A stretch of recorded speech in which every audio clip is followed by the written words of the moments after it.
Good evening and welcome to Estuary TV News. I'm Emma Lingard. Well, tonight is the newspaper review show and my guest is no stranger to you. It is, of course, Estuary TV's news presenter Richard Morris, who will be with me straight after he's brought to you the news headlines. Hello, in the headlines today, Tetney Church may soon no longer be protected against possible future vandals, and a Grimsby woman has retrained to become a lifeguard. A memorial to those who flew out of Lincolnshire in the Second World War is on its way to being built.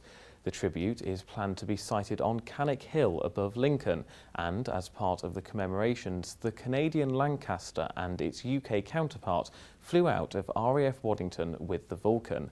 The memorial will also include the Chadwick Centre, which will tell the story of Bomber Command.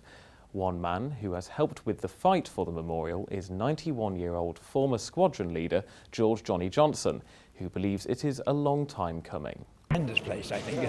The ideas they've got is going to be absolutely wonderful, and I'm partially involved in that. I'm going up, I think it's the end of this month, to the turf cutting for the first bit. I'm being picked up and taken up to Waddington from there. So that's going to be interesting too, and so it goes on. Tetney Church is seeing increases in the cost of insurance for its roof. The roof has now had lead removed 3 times, and now the cost of insurance has increased so much that it's a genuine question as to whether the church funds can still insure in the future. Hazel Hyde, church warden, explained the problems they are having. Well, we're certainly running out of money for this year, and of course, obviously, as is the case, and it's quite natural, the premiums will go up for next year, obviously, because we've had we'll have had 3 claims in effect. Because although those two incidents happened within a week of each other, because we'd reported the first incident and then reported the second incident, they're 2 incidents, so they're 2 claims. So that doubles our excess as well. We are fearful because we think, well, we've claimed 3 times, and generally I think that's the limit that you can claim for insurers, and they won't insure you again. They haven't said that, but we're just apprehensive about it. In Louth, dog walkers may soon be more restricted in their ability to walk around with their dogs off the lead in one of the area's most famous parks. Hubbard's Hills is having the area where owners must walk with dogs on leads increased in size, and the seasonal times where dogs must be on leads in those areas extended too. We spoke to Steve Hewitt, a business owner who relies on being able to walk dogs in the area, and Andrew Leonard, chair of the Hubbard's Hills Trust and mayor of Louth. What my observation is, dogs off the leads in the no dogs off lead area are the dogs that are with the people having the picnic. So, you know, let's take that into account and let's police that. We'd had been approached by a member of the public who was concerned about the use of the areas within Hubbard's Hills and how dogs would be allowed to roam or not roam, for that matter. We do have a restricted area that's on leads within the usual holiday period, and there is some abuse of that system, but it's very difficult to police it, and you have to rely on responsible owners and them actually putting the dogs on the leads. So we've now extended that area as well, particularly because the lower area of Hubbard's Hills is well used by sort of children particularly. A Grimsby woman has just retrained as a lifeguard. Sue Braithwaite has taken up the job at Grimsby Swimming Pool after being a part-time cleaner for the pool and entertainer at the age of 52. She strongly encourages anyone to have a go at retraining for a new job. It's been a big achievement for me at the age that I am in my life, and wanting to better myself really, and I've always wanted to be a lifeguard for 12 years now. My children's grown up now and I wanted to achieve something for myself, and that's what it was. I love water, I've always been swimming. Life's for living, get out there and do what you want to do and what you want to achieve, and you will do it.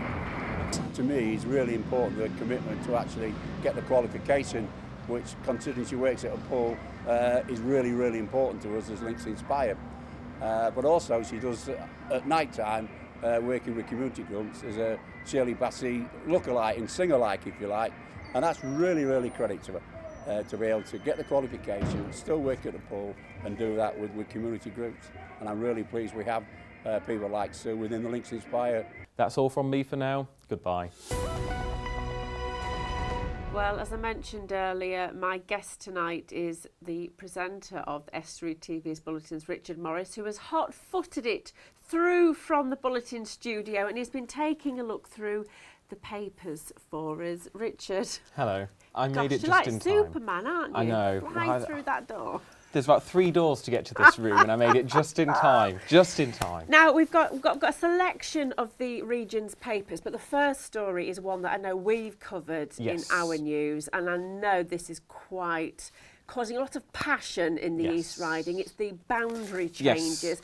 Hull City Council are making some proposals, aren't they? Yeah, Hull City Council wants to expand, and the area that they want to expand into is the East Riding of Yorkshire Council boundary. Yep. Obviously, this has caused quite a bit of complaints from that area. However, Hull City Council say that the benefits for them massively outweigh, you know, the problems that it might cause for East Riding. Right. They say that they can get more funding per person. They can get better grants from main government because they'll be a larger city, etc. That kind of thing. Yeah. This, you know, you're probably too young to remember this, Richard, but this reminds me, and I think Councillor Dennis, who's the Mayor of Hessel, is quoted in there as saying, it's like the days of Humberside. Yes. When the people of Lincolnshire, and obviously Yorkshire at the time, didn't want to go into Humberside, and there was that fight to obviously take us back, so we became North and North East Lincolnshire. And I know he's quoted in there as saying, I think he actually says, watch out Grimsby and Scunthorpe, watch your backs. But that is the general feeling, isn't it? People are quite passionate about where they live, aren't they? Yeah. Well, I think it goes back to people feel very strongly about, you know, kind of like even just the north and south of the Humber. And I think that, you know, Yorkshire and which part of Yorkshire you're in, you know, it is an idea of identity really within the area. It is. And of course protests have been held, haven't they? That picture shows there is Hessel Town Council? Yes, and Hessel Councillor John Dennis in Hessel Town, and they've launched the Hands Off the East Riding campaign, and apparently, you know, it's caused so many problems that they're going to have this 70,000 people postal referendum within the East Riding area to see, you know, what people think about it. Is it because it's that there's a boundary round Hull City itself for which it's going out to? Is it Ellerton, Brough? Yes, those I believe areas? so. Yeah. That are affected by it. So, I mean, that is one to watch, isn't it, really, for Oh, those absolutely. people? I think it's going to be one of these stories that I will have to keep on saying in the bulletin for a few months yet to come, because I think it's going to be one of these things that, I mean, you know, we've seen just the statements being released by Hull City Council and East Riding Council, you know, they're constantly, you know, discussing this. Yes, they are, one to watch. Now, moving on from boundary changes then to pub losses in the city of Hull. Yes, this is hopefully an idea that could save pubs. I'm not entirely, I haven't quite got my head around the proposals just yet, but essentially the Campaign for Real Ale for many years now has been releasing these figures as to, you know, how many pubs are closing per week. I can't remember quite off the top of my head how many it is. I think it was about 55 at one point per week. So, yeah, it's one of those things. I know there that obviously they're talking that there's a few pubs in Beverley. I think it's the Oddfellows Arms awaiting conversion, the Mariners at veterinary practice, another one in Bridlington. I mean, people, again, I mean, I know this from doing my rambles. You walk through a village and pubs have been transformed into other things, either houses or, like they say, shops, other properties. I think that. What do you think? Is that a sad loss when the village loses the local? Well, I think it's become one of the. I think because of all the property programmes that at one point we had in this country, I think it kind of became quite a trendy thing to have a converted barn, a converted shop, a converted pub. And I think now it's kind of got to the point where people have actually thought, well, you can only have so many converted pubs before actually we haven't really got any pubs anymore. And I'm not sure if we are kind of like losing the local pub aspect to larger supermarkets who can massively undercut on price and, you know, other things like that. And it is a shame because at one point, you know, these villages, the pub was the centre of the community, and now it seems that, you know, the centre of the community is almost the supermarket where people go and get all their cheaper alcohol. It is. And talking about supermarkets, if I can find the story, which paper was it in?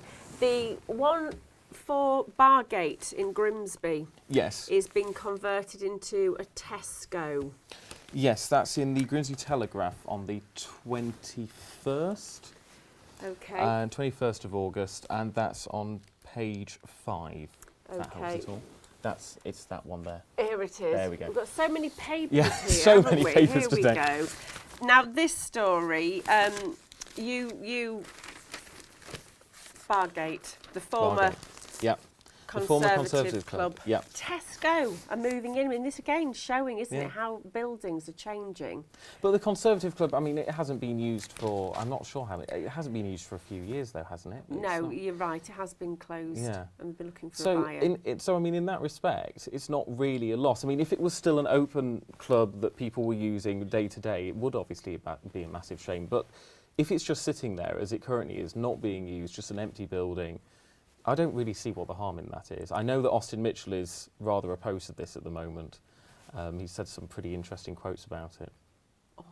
Always interesting Always quotes. interesting He's been in quotes. the news again this week. He so has, interesting he quotes. has. But yeah, on this one, they do say that Tesco are coming to create a Tesco Express branch because it's on a busy main road. It's going to get Yeah. people, and Yeah. maybe people in that surrounding area will want it. And I think that brings us nicely onto this one. Yes. The East yes. Marsh. We covered this the other day. We did. What can you tell us about this story? Well, this is Councillor Steve Bezant, who in a nationwide survey of 7,000 local authorities, so it's not just the local authorities, it's the bits of the local authorities. East Marsh, according to the Daily Telegraph online, East Marsh came at the bottom of the 7,135 that were surveyed. Right. Which is a real shame. Now, Steve Bezant, who is the councillor for the area, has since really hit back at the Daily Telegraph and has really, really had a go at them, and has said that, you know, actually you don't know the people that live here. You know, they're the salt of the earth. That, you know, it's a lovely, lovely area. You know, you have no idea what you're talking about. It's essentially what he's saying.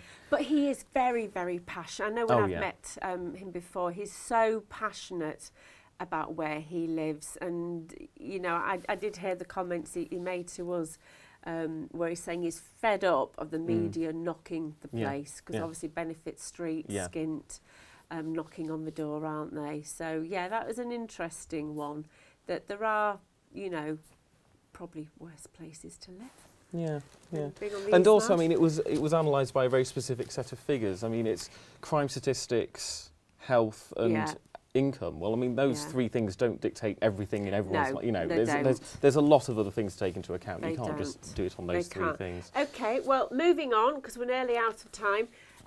Strictly Come Dancing. Oh, Got I'm so to mention this. I'm so glad that this is returning. This is not one of my favourite programmes. It's I had to live with 3 girls in my final year of uni, and they all sat and watched it obsessively every Saturday evening. Now, this story, close to my heart in one Yes, respect. yes. Because the Grimsby businesswoman is my sister, who knows Simon very well, and is probably a bit mortified that it's been turned into a big story. But she does wish that if he pairs up with one of our local dancers, that he will do well. Yes, yeah, Martin from Grimsby. That's the quote I know from last year's.